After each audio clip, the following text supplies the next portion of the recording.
കൃഷ്ണായ വാസുദേവായ ഹരയേ പരമാത്മനെ പ്രണതക്ലേശനാശായ ഗോവിന്ദായ നമോ നമ.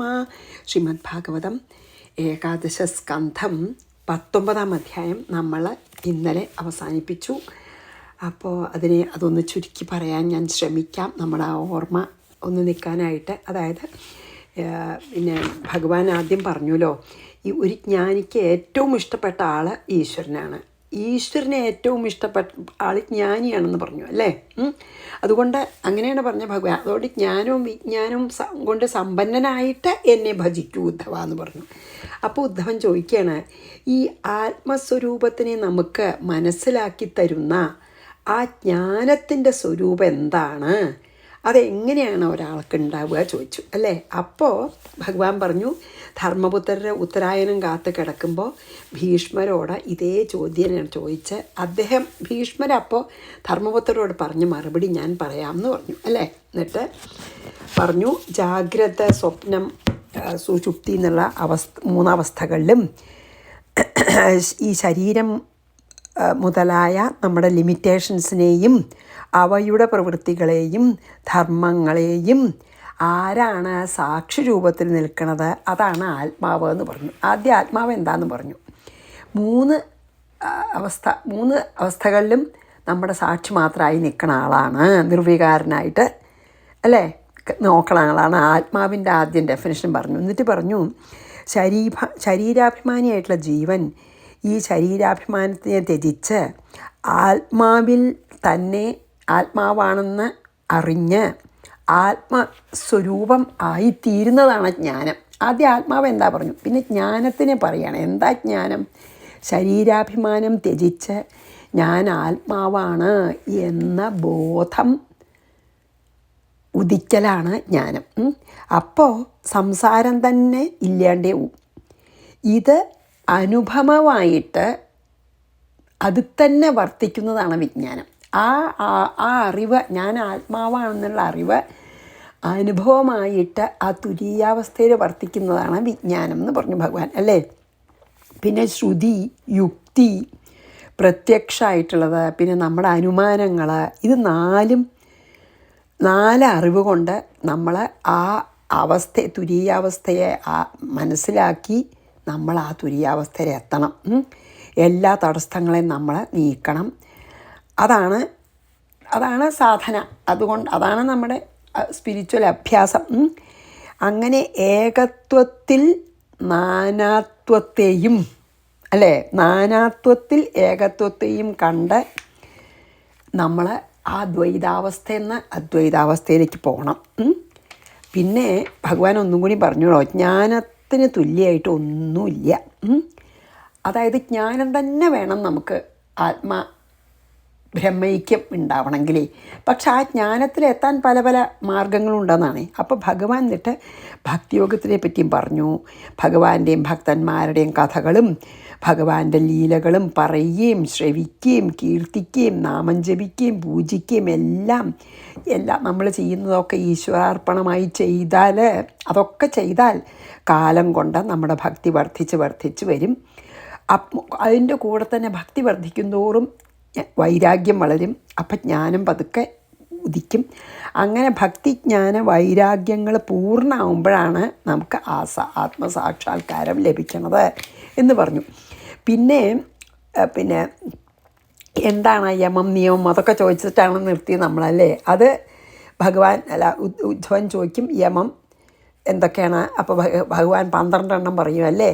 അഹിംസ, സത്യം, ആസ്തേയം, ഇഷവൈരാഗ്യം, ലജ്ജ, ത്യാഗം, ഈശ്വരവിശ്വാസം, ബ്രഹ്മചര്യം, വേണ്ടത്ര മാത്രം സംസാരിക്കുക അല്ലേ, സ്ഥിരത, ക്ഷമ, നിർഭയത്വം എന്ന് പറഞ്ഞു. നിയമം 12 ഉണ്ട്.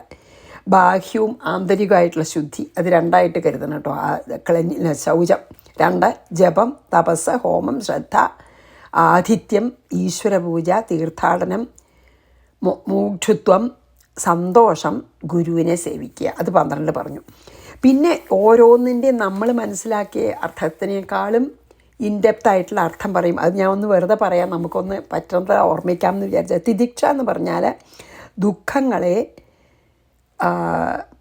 നമ്മളെ സുഖങ്ങളെയും ദുഃഖങ്ങളെയും പ്രതികൂല അനുഭവങ്ങളെയും അനുകൂല അനുഭവങ്ങളെയും ഒരേപോലെ അഭിമുഖീകരിക്കുന്നതാണ് തിതിക്ഷ. അതായത് പ്രതികാര ബുദ്ധിയൊന്നുമില്ലാതെ സഹിക്കുക എല്ലാറ്റിനെയും, അതിനാണ് തിതിക്ഷ. ധൃതി പറഞ്ഞാൽ നമ്മളെ എന്താണ് ജിഹ്വ, അതായത് നാവാകുന്ന ഇന്ദ്രിയത്തിനെ ജയിക്കലാണ് ധൃതി. നാവിനെ രസത്തിനെ ജയിക്കുന്ന ആണ് ധൃതി. പിന്നെ ദാനം പറഞ്ഞാൽ ശരിക്ക് ആരെയും മനസാ വാച കർമ്മണ ആരെയും ഉപദ്രവിക്കാത്തത് തന്നെയാണ് പരമദാനം. നമ്മൾ ദാനം എന്ന് പറയുന്നത് കൊണ്ട് വിചാരിക്കുന്നതല്ല, അതിലും അധികം വലിയ അർത്ഥമുണ്ട്. മനസാ വാച കർമ്മണ ആരെയും ഉപദ്രവിക്കാത്തത് ദാനം. തപസ് പറഞ്ഞാൽ ആഗ്രഹങ്ങളെ മുഴുവൻ ത്യജിക്കുക, തപസ്. ശൗര്യം എന്ന് പറഞ്ഞാൽ ഒന്നിനോടും എല്ലാറ്റിനെയും ജയിക്കണത്, അതായത് സാമ്യമായിട്ടുള്ള ഭാവന, എല്ലാറ്റിനെയും ഒരുപോലെ കാണുന്നത് ആണ് ശൗര്യം, അല്ലാതെ പരാക്രമമല്ല. സത്യം, എല്ലാറ്റിനോടും സമഭാവന. ഹൃതം എന്ന് പറഞ്ഞാൽ ആരെയും വേദനിപ്പിക്കാത്ത തരത്തിൽ സത്യം പറയുന്നത് ഹൃതം, അല്ലേ? വെറും സത്യം പറഞ്ഞാൽ സത്യം എന്ന് പറഞ്ഞാൽ എന്താ? എല്ലാറ്റിനെയും, അതായത് ഒന്നും അസത്യമായിട്ടില്ല, എല്ലാം സത്യമുള്ളൂ ഇവിടെ എന്നുള്ള ആ വിശ്വാസവും കൂടി ഉണ്ട് സത്യം. ഹൃതം എന്ന് പറഞ്ഞാൽ ആരെയും അതായത് ആരെയും വേദനിപ്പിക്കാത്ത വാക്ക്. പിന്നെ ശൗചം ചാൽ എന്താ? ക്ലീൻസ് മാത്രമല്ല, കർമ്മബന്ധനം ഇല്ലായ കർമ്മങ്ങളെയൊക്കെ ത്യജിക്കണത്. ത്യാഗം ചാൽ എല്ലാറ്റിനെയും ത്യജിക്കണത്. പിന്നെ ധനം എന്ന് പറഞ്ഞാൽ ഒരിക്കലും തെറ്റാത്ത ധർമ്മനിഷ്ഠയാണ് ഒരാൾ ധനം, അല്ലേ? യജ്ഞം പറഞ്ഞു വെച്ചാലോ, ഭഗവാൻ തന്നെയാണ് യജ്ഞം, അതുകൊണ്ട് എല്ലാം ഈശ്വരാർപ്പണമായിട്ട് യജ്ഞമാക്കി ചെയ്യണം എന്നുള്ളതാണ് യജ്ഞം.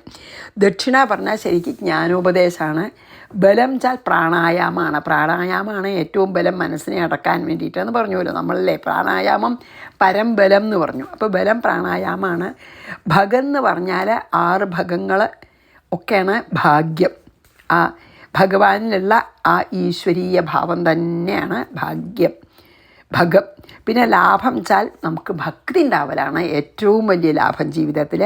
വിദ്യ പറഞ്ഞു വെച്ചാൽ ഏത് വിദ്യയാണ് നമ്മളെ ആത്മൈക്യത്തിന് അല്ലെങ്കിൽ മോക്ഷത്തിലേക്ക് എത്തിക്കുന്നത്, ഭഗവാനിലേക്ക് എത്തിക്കുന്നത്, അതാണ് വിദ്യ. ലജ്ജ പറഞ്ഞാൽ ചീത്ത കർമ്മങ്ങൾ, അരുതാത്ത കർമ്മങ്ങൾ ചെയ്യാനുള്ള മടി, അതാണ് ലജ്ജ. സമ്പത്ത പറഞ്ഞാൽ ഉള്ളതിൽ തൃപ്തി, അല്ലേ? നമ്മൾ പറഞ്ഞില്ലേ ശ്രീ എന്ന് പറഞ്ഞാൽ ഉള്ളതിൽ തൃപ്തി. സുഖം പറഞ്ഞാൽ സുഖത്തിൻ്റെയും ദുഃഖത്തിൻ്റെയും അഭാവം. സുഖമില്ല ദുഃഖമില്ല, അതിനോടൊക്കെ ഇൻഡിഫറൻസ്, അതാണ് സുഖം. ദുഃഖം പറഞ്ഞാലോ സുഖം വേണം എന്നുള്ള ആഗ്രഹം, അല്ലെങ്കിൽ ഓരോ ആഗ്രഹങ്ങൾ സാധിക്കാനുള്ള, അതാണ് ദുഃഖം. എപ്പോഴും ഇങ്ങനെ ഇനി അത് വേണം ഇത് വേണം എന്ന് മനസ്സിലിങ്ങനെ ഉണ്ടാവണ ആ ഒരു തൃപ്തി ഇല്ലായ്മയാണ് ദുഃഖം. പണ്ഡിതൻ എന്ന് പറഞ്ഞാൽ ബന്ധത്തിനെയും, എന്താണ് ബന്ധനം, എന്താണ് മോക്ഷം എന്നറിയുന്ന ആൾ. മൂർഖൻ എന്ന് പറഞ്ഞാൽ ആരാ? ശരീരാഭിമാനികളൊക്കെ മൂർഖന്മാർ, അല്ലേ? പിന്നെ നിവൃത്തിമാർഗം എന്ന് പറഞ്ഞാൽ ഭഗവാനിലേക്ക് എത്തിക്കുന്ന മാർഗം. പ്രവൃത്തിമാർഗം എന്ന് പറഞ്ഞാൽ ഈ ഭഗവാനിൽ നിന്ന് അകന്നു പോകുന്നത്, അല്ലെങ്കിൽ നമുക്ക് ദുഃഖത്തെ തരുന്ന മാർഗം. സ്വർഗം ചാലോ സത്വഗുണം വർദ്ധിച്ചാൽ നമ്മുടെ മനസ്സിന് സ്വർഗമായി, തമോ ഗുണം വർദ്ധിച്ചാൽ നരകമായി. ഈശ്വരൻ പറഞ്ഞാൽ നമ്മുടെ ബന്ധുവാണ്, ഗുരുവാണ്, നമ്മുടെ സന്തത സഹചാരിയാണ്. അത് ഞാൻ തന്നെ എന്ന് ഭഗവാൻ പറഞ്ഞല്ലോ, അല്ലേ? ഞാൻ തന്നെയാണ് നിങ്ങളുടെ ഗുരുവും സന്തത സഹചാരിയും സുഹൃത്തും എല്ലാം, ബന്ധു ഞാനാണ്. ഗൃഹം ചാൽ മനുഷ്യ ശരീരം. സമ്പത്ത് പറഞ്ഞാൽ നല്ല ഗുണങ്ങൾ. ദരിദ്രൻ പറഞ്ഞാൽ തൃപ്തിയില്ലാത്തവൻ, അല്ലേ? അതായത് മനസ്സിൽ ദാരിദ്ര്യം അനുഭവിക്കുന്ന ആളാണ് ദരിദ്രൻ, മനസ്സുകൊണ്ട്. മറ്റതുള്ളതിൽ തൃപ്തിയെ സമ്പന്നനായി. പിന്നെ ദയനീയം, അതായത് കൃപണൻ എന്ന് പറഞ്ഞാൽ ശോചനീയമായ അവസ്ഥ ഉള്ള ആളാരാണ്? ഇന്ദ്രിയങ്ങൾക്ക് വശപ്പെട്ടവൻ, അല്ലെങ്കിൽ ഇന്ദ്രിയങ്ങളെ ജയിക്കാത്തവനാണ് കൃപണൻ. അധീശൻ പറഞ്ഞാലോ സത്വരജസ്തമോ ഗുണങ്ങളെ കണ്ട് ഭ്രമിക്കാത്ത ആൾ. അവശൻ പറഞ്ഞാലോ ഈ ഗുണങ്ങൾക്ക് അധീനനായവൻ. പിന്നെയോ തിന്മ പറഞ്ഞാൽ എന്താ? അല്ലെങ്കിൽ ചീത്തത്വം എന്ന് പറഞ്ഞാൽ നന്മയില്ലായ്മ എന്താ? എല്ലാവരെയും ഭേദഭാവന, നല്ലതാണ് ചീത്തയാണ്, ഇങ്ങനെ ചീത്ത നല്ലതിനെയും എപ്പോഴും മാറ്റി കാണുന്നതാണ് ഭേദഭാവനയാണ് തിന്മ. നന്മ വെച്ചാൽ ഭേദഭാവന, ഇല്ലായ്മ.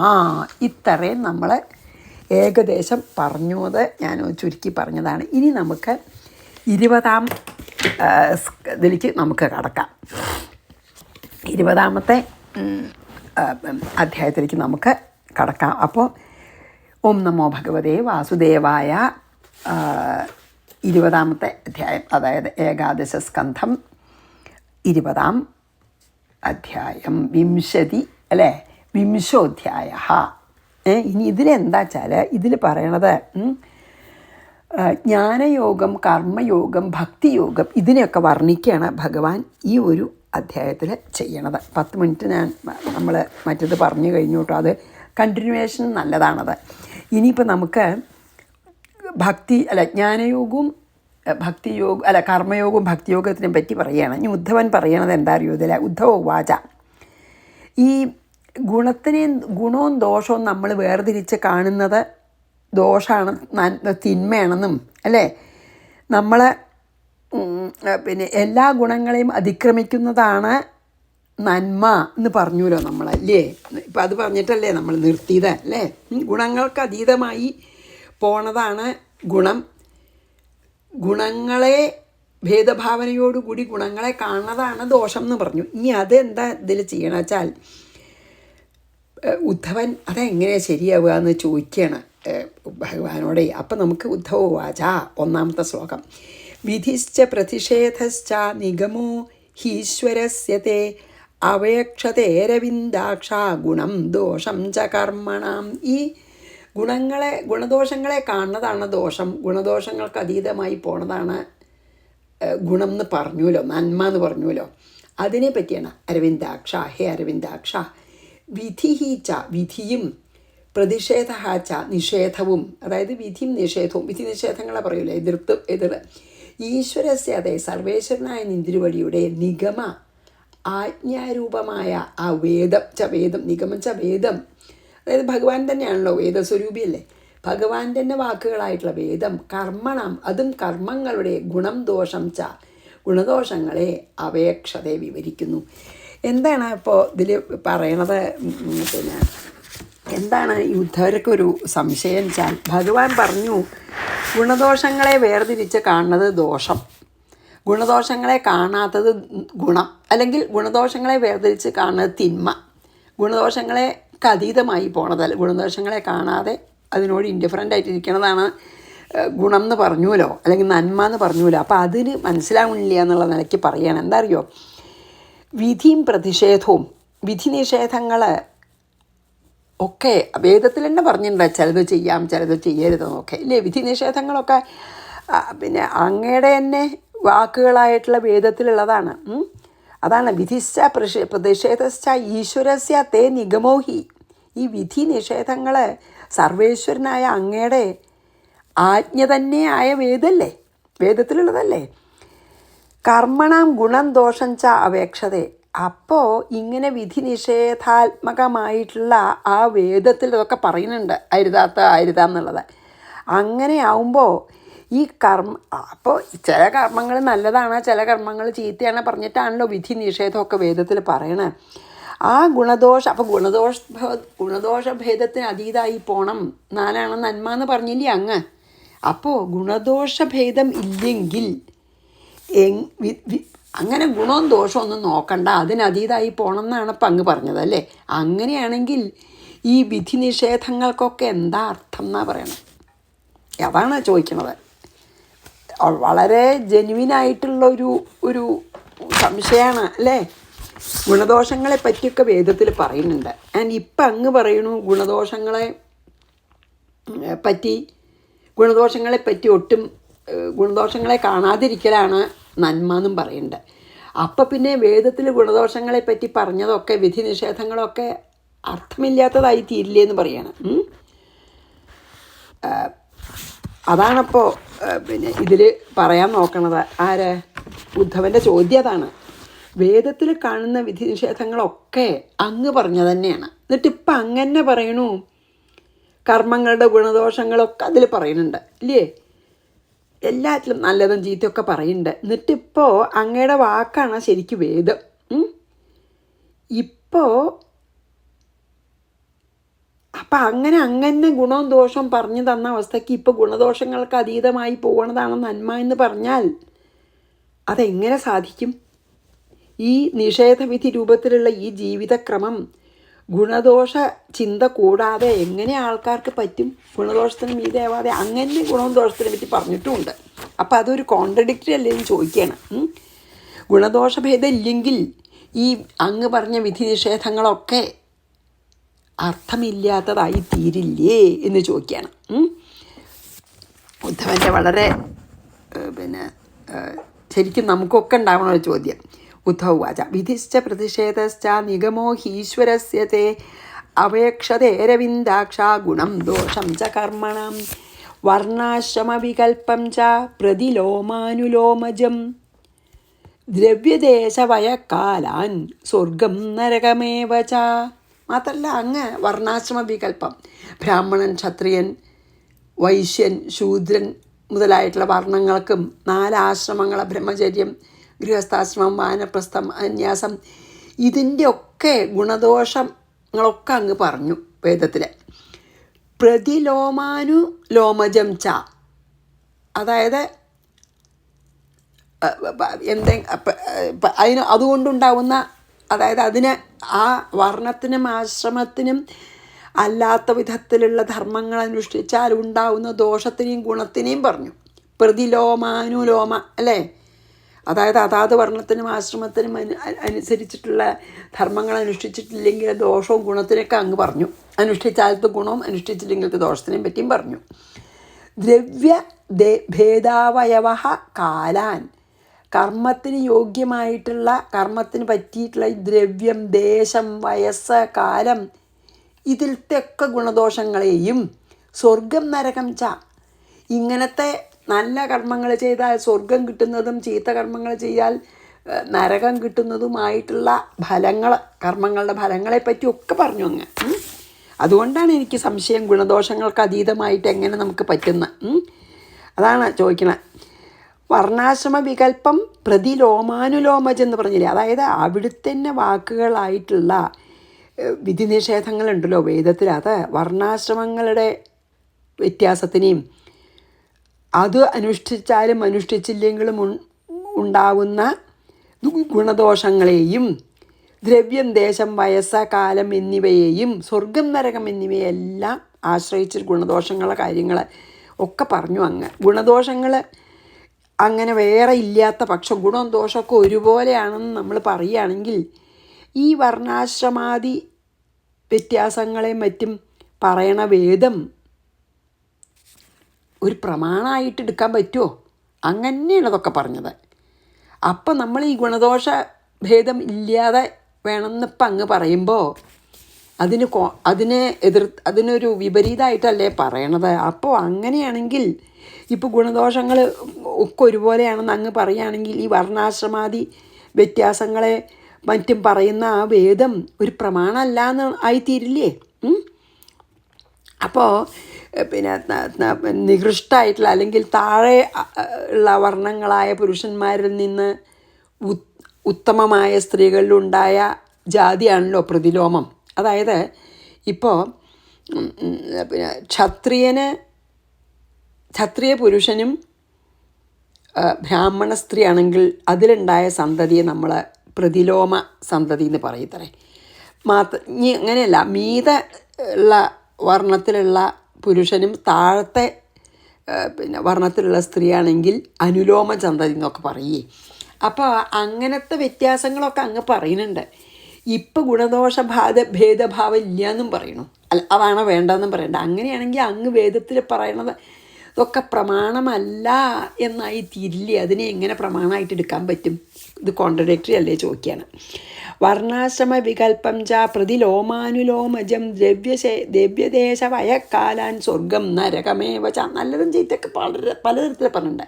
നല്ല കർമ്മങ്ങൾ ചെയ്താൽ സ്വർഗം കിട്ടും, ചീത്ത കർമ്മങ്ങൾ ചെയ്താൽ നരകം കിട്ടും, അതൊക്കെ പറഞ്ഞിരുന്നല്ലോ.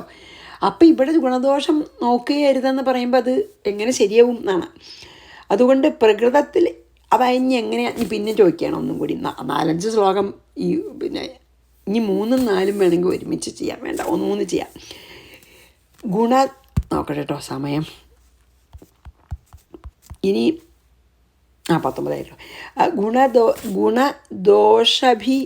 ഗുണദോഷഭിദാദൃഷ്ടിമന്തരേണ വചസ്തവ നിശ്രേയസം കഥം നൃണാം നിഷേധവിധിലക്ഷണം. എന്താണ്? ഗുണദോഷഭിദാദൃഷ്ടിമന്തരേണ തവ നിഷേധവിധിലക്ഷണം വചഃ കഥം നൃണാം നിശ്രേയസം എന്നാണ് ചോദിക്കണം. അതായത് ഗുണദോഷങ്ങളുടെ വ്യത്യാസം കാണാതെ വിധിനിഷേധാത്മകവും ഭഗവാന്റെ തന്നെ വാക്കുകളുമായ വേദം എങ്ങനെ ശരിയാന്ന് പറയും?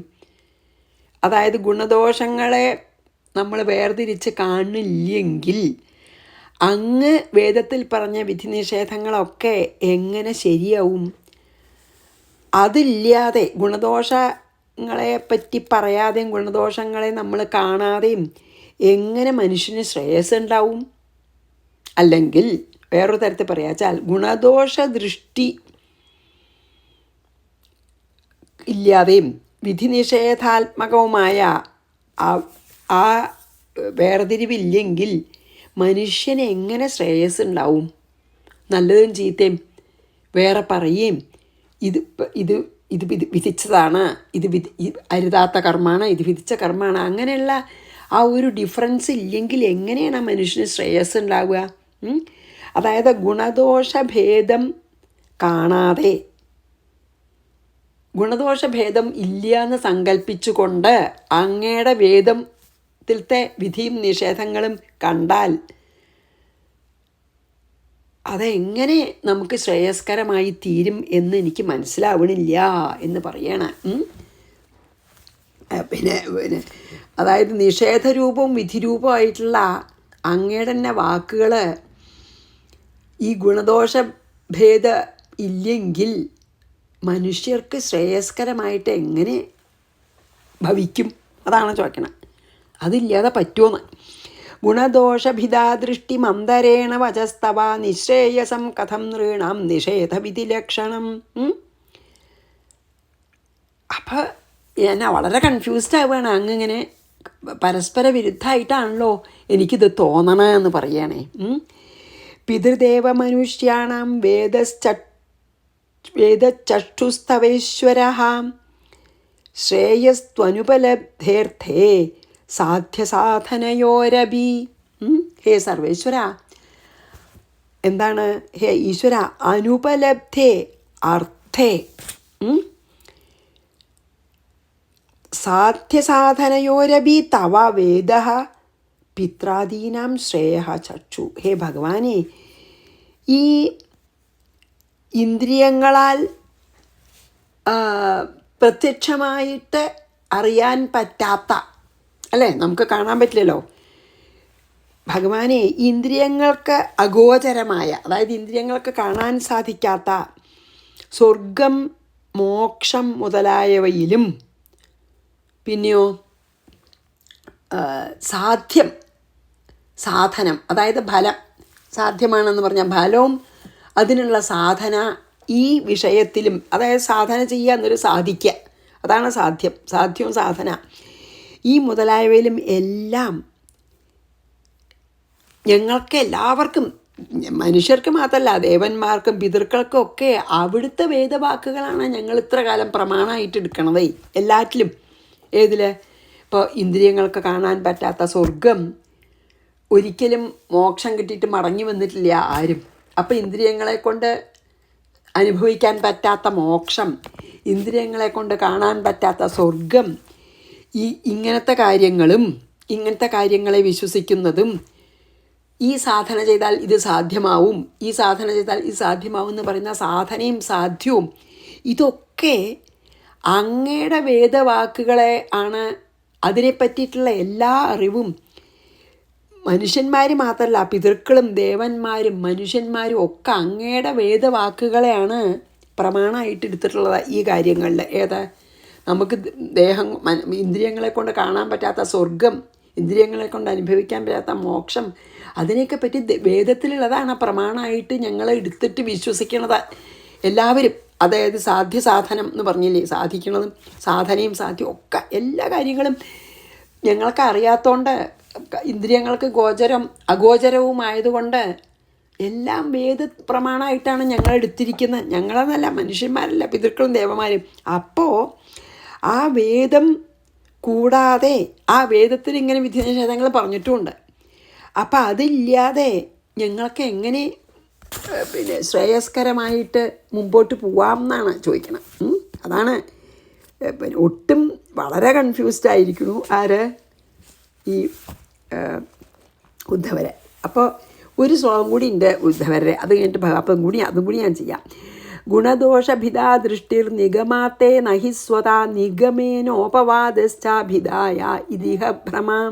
അപ്പോൾ ഇതിലെന്താ പറയണ വെച്ചാൽ, അഞ്ചാമത്തെ ഗുണദോഷഭിതാ ദൃഷ്ടിർ നിഗമാത്തേ നഹി സ്വത നിഗമേനോപവാദശ്ചാഭിധായ ഇതിഹ ഭ്രമഃ. അതും കൂടിയാണ് പിന്നെ എന്താണ് ഇത് മനസ്സിലാവണില്ല, കോൺട്രഡിക്ടറി ആണല്ലോ എന്ന് പറയാൻ കേട്ടോ. ഗുണദോഷഭിതാ ദൃഷ്ടി തേ നിഗമാത് ന സ്വതഃ. ഇത് ഗുണം ഇത് ദോഷം എന്ന ഭേദബുദ്ധി ഭഗവാന്റെ തന്നെ ആജ്ഞാരൂപമായ വേദത്തിൽ കാണുന്നു.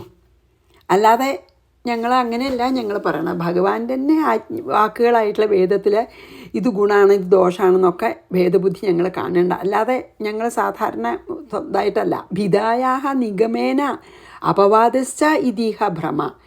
ഈ ഗുണദോഷ ഭേദ ദർശനം പാടില്ല എന്നും ഭഗവാൻ തന്നെ പറയണു. അത് എന്തുകൊണ്ടാണ് എനിക്കിത് മനസ്സിലാവില്ല, ഞാൻ അതുകൊണ്ട് ഭ്രമിച്ചിരിക്കണമെന്ന്. എൻ്റെ ഈ ഭ്രമം അങ്ങ് മാറ്റി തന്നാലും, അങ്ങനെ ഇതാണ് ഗുണം ഇത് ദോഷമാണ് എന്ന് അങ്ങയുടെ വാക്കിൽ തന്നെ വേദത്തിൽ പറയണു. ഇപ്പം അങ്ങ് പറയണു ഗുണദോഷഭേദ ദർശനം അരുതെന്ന്. അപ്പോൾ ഞാൻ എനിക്കിത് വളരെ ഒരു മനസ്സിലാക്കാൻ ബുദ്ധിമുട്ടായിട്ട് ഐ ആം സോ കൺഫ്യൂസ്ഡ്. അതുകൊണ്ട് എൻ്റെ ഈ ഭ്രമം, കൺഫ്യൂഷൻ ദൂരീകരിച്ചാലും എന്ന് പറഞ്ഞ് നമുക്കിന്നിവിടെ നിർത്താം. ഗുണദോഷഭിതാ ദൃഷ്ടിർ നിഗമാത്തേ നഹി സ്വത നിഗമേനാപവാദശ്ചാഭിധായ ഇതിഹ ഭ്രമ. ഇനി ഭഗവാൻ ഉവാചയാണ് ആറാമത്തെ നാളെ ചെയ്യാം. ശ്രീകൃഷ്ണാർപ്പണമസ്തു. സർവത്ര ഗോവിന്ദ നാമ സങ്കീർത്തനം. ഗോവിന്ദ ഗോവിന്ദ. ഗുരുവായൂരപ്പ ശരണം. സമസ്താപരാധം ക്ഷമസ്വമേ.